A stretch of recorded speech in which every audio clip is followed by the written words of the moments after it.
Beleza, galerinha? Estamos aqui mais uma vez para dar continuidade ao segundo momento da nossa conversa. Geografia na pandemia ou pandemia na geografia? Cara, tem muita coisa boa. Fica de olho, papel e caneta na mão. Vamos lá? E a gente está caminhando para o final, né? Tudo que é bom dura pouco, mas a gente não pode terminar esse bate-papo nosso, que eu acho que tinha que ter mais bate-papo. Zé, você iniciou falando que nós precisamos, dentro de geografia, fazer o princípio da analogia. Eu quero ouvir dos senhores, de cada um de vocês, dando agora esse feedback. Vamos para a gripe espanhola, vocês decidem, porque agora é vocês que têm o conhecimento disso, o que nós podemos fazer para pensar agora, junto com o aluno, aquele aluno que precisa escrever uma redação da hora, nesse princípio da analogia. Começo por você, Zé, e na minha sequência está o Maicon, o professor Fernando, o Genivaldo, a Mariana, e aí fechamos com o Jobim. Beleza, show. Eu vou mostrar aqui para vocês uma questão que caiu no Enem de 2011. Eu não achei uma outra mais recente, né? A não ser essa de 2011, que trata a respeito justamente da epidemia, tá? Então, essa questão, deixa eu dar um F5 aqui, né? Ela vem trabalhando aí, né, dentro das biológicas, né, essa questão. Então, aqui nós vemos um mapa, a área onde ocorre a transmissão da malária, né? Então, veja que aqui passa a linha do Equador, né, nessa região aqui, está mais escuro. Então, nos famosos trópicos, onde a gente mora, né? A gente chama de malária de doença tropical. Olha aí a geografia, a climatologia no estudo da epidemia, né? E essas doenças tropicais, elas já são ali endêmicas do local, certo? Então, elas são endêmicas, mas elas são locais, tá? Tipo, dengue. Você não consegue passar dengue para um europeu, sair daqui com dengue e passar dengue lá, e viajar para Paris com dengue, você vai ficar com dengue e não vai passar para ninguém. Então, isso a gente chama de endemia. Eu acho que até o Genivaldo pode ampliar isso para depois, né? E só que aqui nós estamos vendo a malária na América, na África, no sul da Ásia, né? Áreas com risco limitado, né? E áreas sem malária, que é a área branca. Por que a malária não vai para cá, para essa área branca? É clima temperado, clima frio, né? E o patógeno, que é o agente patógeno, ele não se adapta nesses locais. Então, olha aí a geografia novamente, né?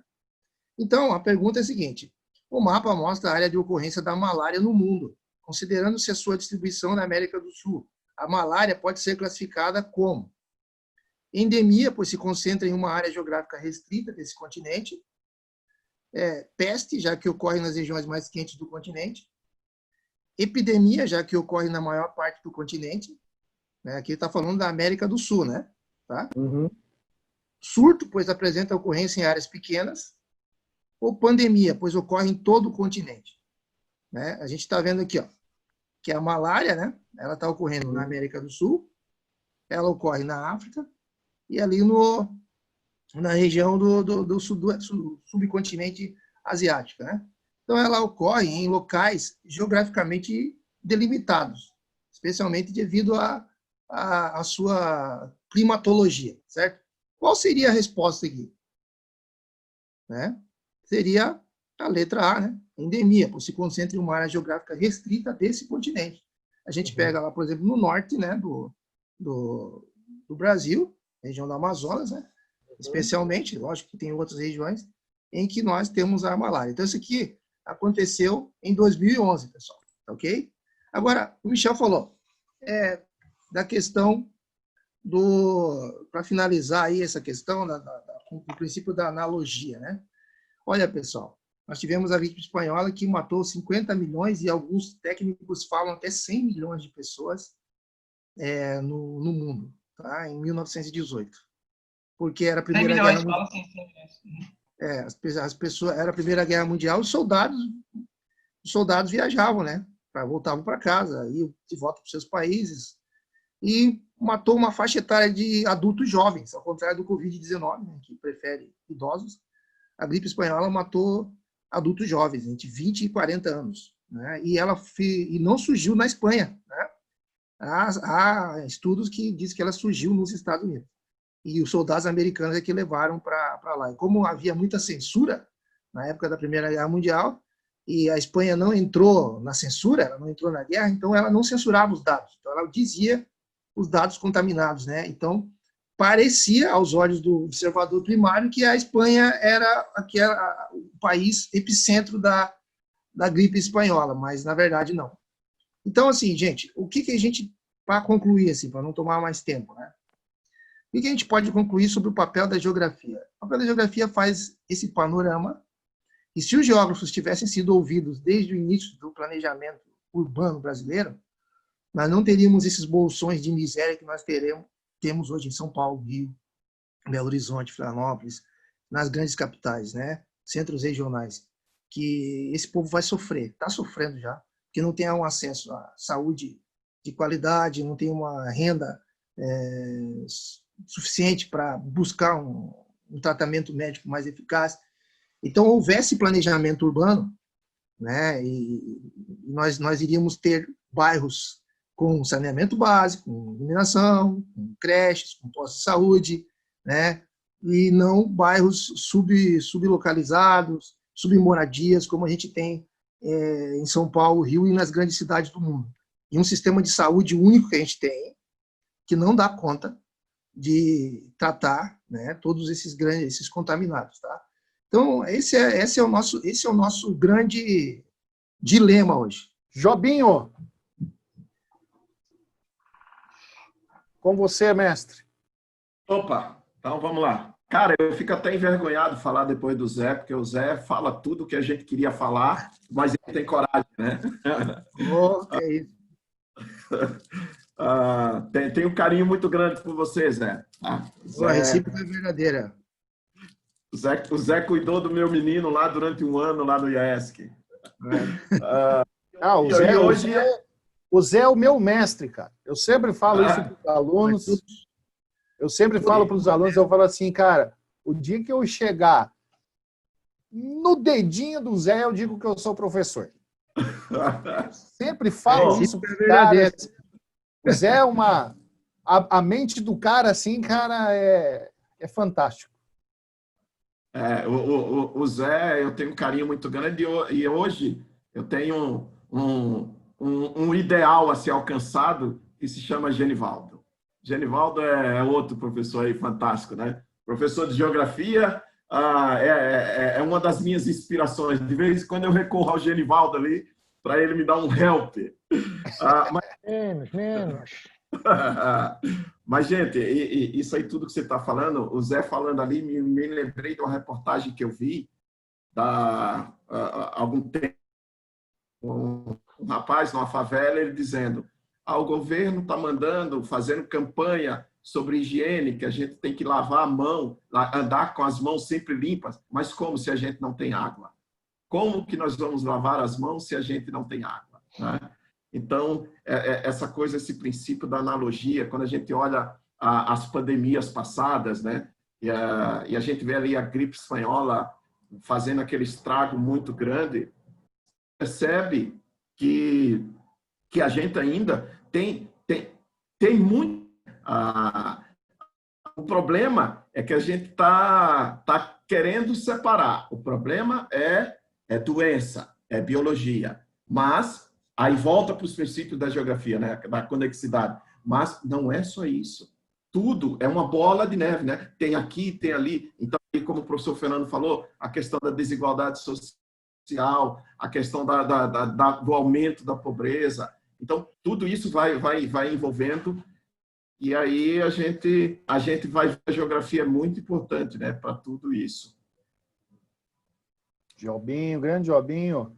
Maicon. Eu estava pensando agora com uns comentários dos colegas, a questão, durante a gripe espanhola, ficou visível uma não mudança na sociedade, porque por muito tempo se acreditou que a gripe espanhola ela foi algo consequente da guerra. Então não houve mudança de postura das pessoas, da sociedade em si, né?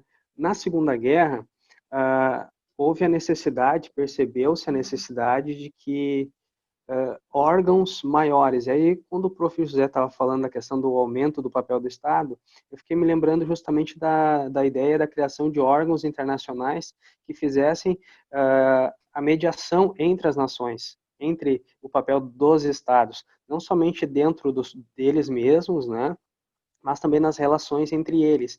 E aí, claro, né, não tem como a gente fugir da questão da ONU, e aí me veio a questão do surgimento da OMS, que foi uma ideia, né, um projeto enviado pelo Brasil e pela China em 1946 para a criação da OMS.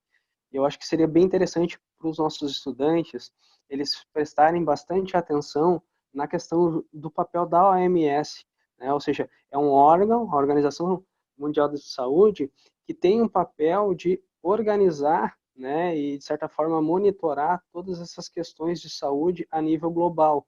E como que alguns países não seguem, né, os ditames e inclusive as orientações, né, ditadas por esse órgão, que faz justamente essa reflexão de dados, né, em parceria com universidades, ou seja, são pessoas que estão ali capacitadas para fazer essa análise, e em alguns países, né, infelizmente aí o nosso também segue por esse caminho, de não usar esses dados para tomar as medidas necessárias para poder, num primeiro momento, diminuir o impacto de proliferação do vídeo, né, para que ele não se espalhe, e em segundo lugar, que é fundamental, é o impacto econômico que a pandemia vai deixar no nosso país. Eu acho que uma dica legal do pessoal pensar assim, dessa influência das organizações a nível mundial dentro das nações, e quando as nações deixam esses organismos intermediar alguma orientação.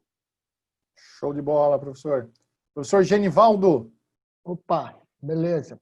Como eu sabia que a maioria do pessoal ia estar trabalhando aí com gripe espanhola, e até imaginei que alguém fosse falar aí da peste negra, mas acabou não aparecendo, eu fui um pouquinho mais atrás ainda, né?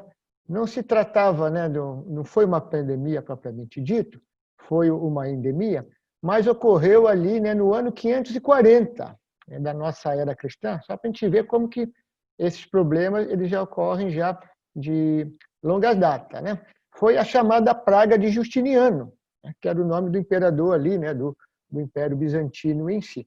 Só para vocês terem uma ideia, né, essa endemia, já que ela ficou ali restrita, principalmente à região ali do Mediterrâneo em si, ela matou em torno de 50 milhões de pessoas também naquela época. Olha só, 50 milhões de pessoas para esse período aí é um percentual muito grande, né? E de acordo com o pessoal que fez uma análise a respeito disso, né, acredita que foi uma espécie de peste negra também que ocorreu. Então você vê que nós temos esses problemas, né, de endemias, pandemia, já de longa data, né? E um outro fato, não pense você que essa vai ser a última.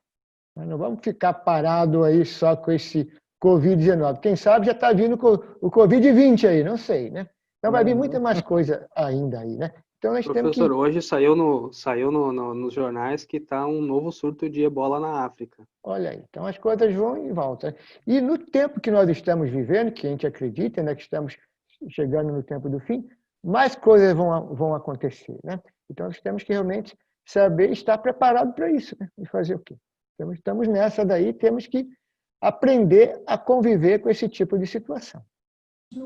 Ô, Geniva, Oi. Só um dado ali importante do que tu falou aí. A gente está aqui reclamando que nós estamos o quê? 2 meses, 3 meses, né? Já de pandemia. A Justiniano, alguns historiadores dizem que durou cerca de 200 anos, né? Aí é para acabar, hein? Professor Fernando. Para essa parte final, o professor Genivaldo aí antecipou a minha observação a respeito da peste negra. Eu ia falar, né, dessa questão, né, dentro da discussão das analogias, falar da questão das perspectivas, que me parece que foram um pouco deixadas de lado, né, em relação a essa epidemia que estamos, ou pandemia que estamos vivenciando. Se pegarmos a peste negra, aí, como foi mencionado, né, como referência, a gente vai ver que ela matou cerca de 1/3 da população da época, né? 1 em cada 3 habitantes da época. Isso, em termos atuais, seria falar algo em torno de 2 bilhões, acima de 2 bilhões de pessoas, né? Então, para a gente ter, né, manter essa questão das perspectivas.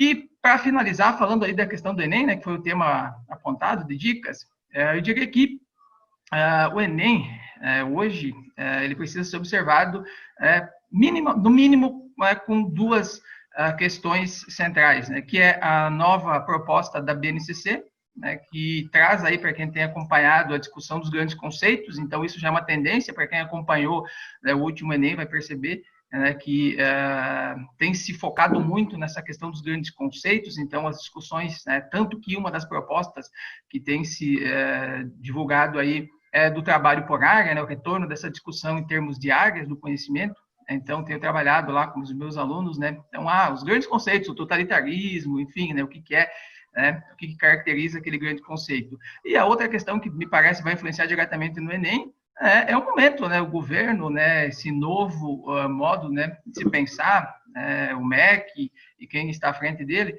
né? Que vai mudar, né? Com certeza vai mudar, né? Muito, né? Do modo como se pensa e se elabora as questões. Então, atentar, né? Para esses 2 fatos. Acho que era isso, né? Agradecer aí a oportunidade e tentarei na próxima aí resolver esse problema de conexão aí para que possa fazer... Sim, mesmo, professor. Está longe, né? Está longe. Professora Mariana, deixei por último, não por ser menos importante, mas para fazer aquele fechamento, aquela aplainada no que foi falado aí, professora. Seu recado para a galera. Bom, talvez o meu recado ele demore um pouco mais do que o dos outros professores. Primeiramente, quero agradecer pela oportunidade. Acho que é muito saudável a gente observar diversos pontos de vista sobre o mesmo assunto. Isso é relevante. Um grande problema que a sociedade tem passado hoje é de achar que a nossa opinião é apenas a única que importa. A gente está aberto para ouvir a opinião do outro e, às vezes, até mudar a nossa própria opinião devido àquilo que o outro falou, né? Mesclar os tipos de pensamento para a gente formar o nosso próprio. Isso é um problema que a sociedade tem, então quando a gente está aberto para diálogo, aberto para conversar sobre, é muito importante, porque é um assunto bastante, né, relevante, tratar a geografia dentro disso também é muito relevante. A ciência, ela tem feito muito durante essa pandemia dentro do nosso país. E a ciência dentro do Brasil, ela tem feito pesquisas financiadas do próprio bolso. Então, uma dessas pesquisas da Fiocruz mostra que o vírus dentro do Brasil, ele já estava desde a semana do dia 12 a 19 de janeiro dentro do nosso país. Mas a gente só foi tomar alguma medida em março. E não só isso, foi, na verdade, o Brasil que deu uma avisada na OMS, né, que o professor Michael aqui citou, que por mais que a OMS, a ONU, ela tem os seus problemas muito sérios relacionados à geopolítica, o Brasil, ele percebeu o problema na China e avisou, e a partir disso o negócio começou a se espalhar. E não só isso, o Brasil, ele tem um sistema de saúde único que é invejado em muitos países. Invejado em muitos países. A gente desvaloriza, mas é um sistema de saúde que faz com que tem, né? A gente foi um dos melhores países na luta contra a AIDS, foi exemplo, e assim, na luta contra a Zika, a gente esteve à frente disso por muito tempo, nessa questão da ciência. E por que eu estou falando tudo isso? Porque hoje a gente tem no Brasil subnotificações de casos eu vi ali o que o professor Genivaldo colocou no início daquele mapa, tinha 526 mil casos hoje no Brasil. Ontem, pelas minhas anotações, tinha 514. Acontece que de testes que a gente faz dentro do nosso país, só foram apenas, do último relatório, 930 mil testes feitos no Brasil. Ou seja, a cada 2 testes feitos, uma pessoa acaba pegando Covid. O que é um problema, porque em países desenvolvidos eles fizeram testes em demasiado. certo? E isso, a cada 6, 7 pessoas, você tinha um caso. O que isso demonstra pra gente? Que no Brasil, eles só estão fazendo o teste de fato quando se há plena certeza daquilo que está acontecendo. E a gente acaba tendo subnotificação por causa disso. Às vezes pode não parecer muito relevante, mas isso é. E por que isso é relevante? Porque como que Manaus está vendo agora que a Covid talvez esteja diminuindo? Porque o número de mortes está diminuindo.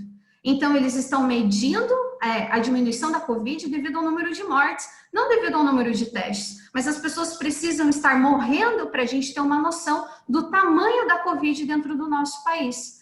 E, além disso, né, a gente está tendo um problema dentro do nosso país, que é um problema de humanidade, né? A gente, como geógrafo, também precisa analisar a questão de IDH em cada lugar. Se a gente for analisar a região norte, 43% da região norte não possui acesso à água potável. Só o Amapá, 63% do estado, não tem acesso à água potável. Como o professor Jobson falou, a gente precisa lavar a mão por 20 segundos com água e sabão, mas tem gente que não tem condição para isso. Tem gente que precisa... Professor, foi exatamente nessa linha que eu penso que um lockdown ou uma forma dessa, como está sendo, ela é prejudicial a quem é mais pobre, porque a gente que está em casa, eu estou com o meu armário cheio aqui, graças a Deus, né? Eu tenho água limpa, eu tomo banho, e aquelas pessoas que moram apinhadas um em cima do outro, sem higiene, não tem uma água potável, né? Então, Exato. Será que era o melhor? Bom, Exato. Só que qual é o grande ponto dentro disso? O Brasil já sabia do vírus há muito tempo, tanto que ele que avisou. Só que pela falta da consciência da ciência, a gente acabou não tendo planos para poder abarcar todo mundo. E como o Zé falou anteriormente, se o Brasil fosse feito, né, tendo geógrafos sendo consultados, talvez o problema de saneamento básico, problema de falta de água, teria sido resolvido há muito mais tempo. Nós somos muito privilegiados por estar aqui na frente de um computador, né, dando aula para os nossos alunos, recebendo o nosso saláriozinho, enquanto tem gente que para receber um auxílio precisa de um celular e não tem um celular para poder receber o auxílio dos R$600. Mas, enfim, por que eu estou falando tudo isso? Porque a ciência, ela precisa ser analisada assim. A ciência, ela precisa ser levada a sério. E, às vezes, a gente leva a discussão para um ponto de direita ou esquerda. E o momento não é para isso dentro do Brasil. O momento agora é para a gente olhar para o próximo e ajudar o próximo da maneira como a gente pode. Se o Estado não dá conta, então a gente vai dar conta. Se o Estado pode, então a gente vai tentar fazer o máximo que a gente pode. Exatamente na linha que o professor Zé e o Fernando falaram, né? Eu acho que foi até o professor Fernando, que nesses momentos em que a solidariedade cresce, eu acho que é isso mesmo. Eu vejo que mudou muito meu pensamento a respeito sobre o próximo com relação a isso.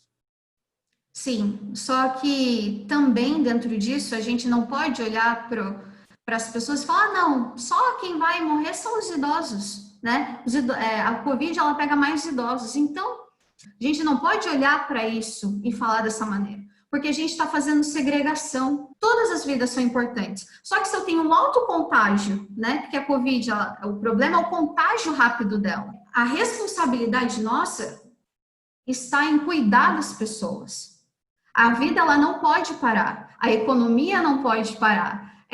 Os empregos, né, precisam continuar acontecendo. Só que se eu começar a fazer segregação do tipo, não, esses daí, não, mas eu tô bem, eu não tenho esses problemas, então não tenho com que me preocupar.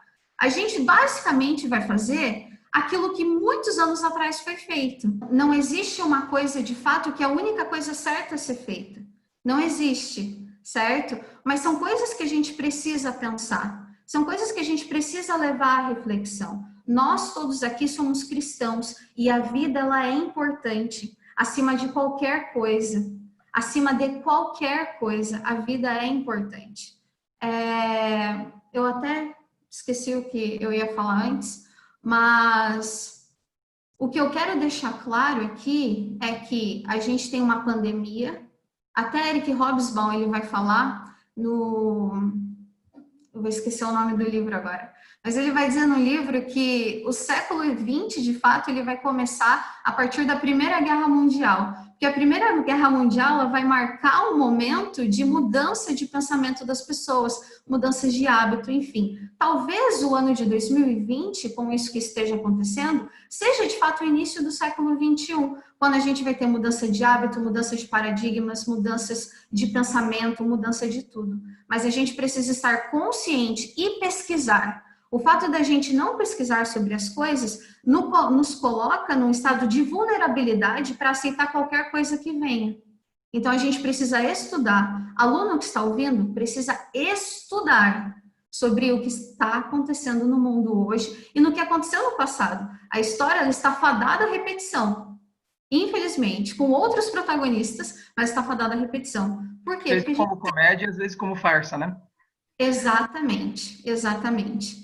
Então, eu gostaria de puxar para a nossa consciência, para que a gente auxilie o próximo, valorize a vida. Então, aluno que está aí, estude.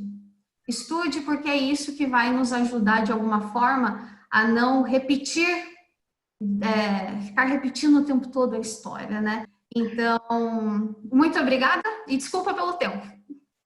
Tranquilo, professora. Para mim foi muito proveitoso. Queria agradecer ao professor Genivaldo. O senhor é uma inspiração. Sempre haviam me falado do seu potencial e eu queria muito poder ouvir uma aula sua. E hoje eu tive essa oportunidade de ver uns minutinhos e assim, o quanto quando o senhor abre a sua boquinha, sai conhecimento, é igual aquele negócio assim, né? Tem uma passagem na Bíblia que diz assim, quem me tocou? E tinha um monte de gente, né? Quem me tocou? Daí, mas Senhor, tem muita gente. Daí ele falou assim, é que de mim saiu o poder. O senhor deve estar sentindo assim, quem me tocou? Tem tanta gente aqui, é que do senhor saiu o conhecimento. Muito obrigado pela sua presença. Foi um prazer inenarrável tê-lo aqui conosco. É um aprendizado. Jobinho, meu irmão, meu camarada, foi um prazer imenso tê-lo aqui. Cara, você tem uma dinâmica assim de palco, velho, que eu queria ter. Isso é fenomenal. Professora Mariana, muito obrigado pela sua presença, né? A mais jovem de todos aqui, e é sempre bom ver uma opinião jovem, porque a opinião jovem ela sempre vem cheia daquela força da juventude, e isso é muito importante para nós, e sobretudo aquele ímpeto, e sobretudo a opinião de uma mulher, porque mulher precisa ter voz nesse país. Professor Michael, muito obrigado pela sua presença, a sua participação, o seu apoio, né? E o professor Fernando, muito obrigado. A distância é grande, mas a internet nos aproxima. Então, foi um prazerzaço. E o meu irmão, camarada Zezão. Zé, valeu, cara. Você é uma inspiração. Os alunos sabem o quanto eu te admiro, o quanto quando eu na sua aula, depois que você sai com aquele quadro cheio, eu fico assim, caraca, quando que eu vou poder fazer um quadro desse? Né? Foi um prazer recebê-lo. É verdadeira, a admiração é a mesma. Galera, espero que a gente tenha outros bate-papos desse, né?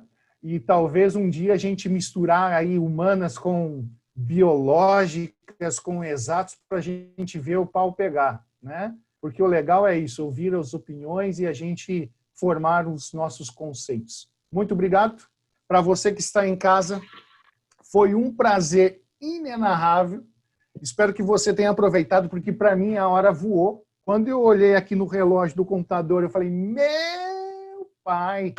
Mas só, estamos juntos, estamos misturados e com Jesus. O CAGE, Saguaçu agradece, agradeço ao CAD por disponibilizar o professor Genivaldo, ao CAB, o professor Jobson, o CASFES pela professora Mariana, o Colégio Adventista de Chapecó.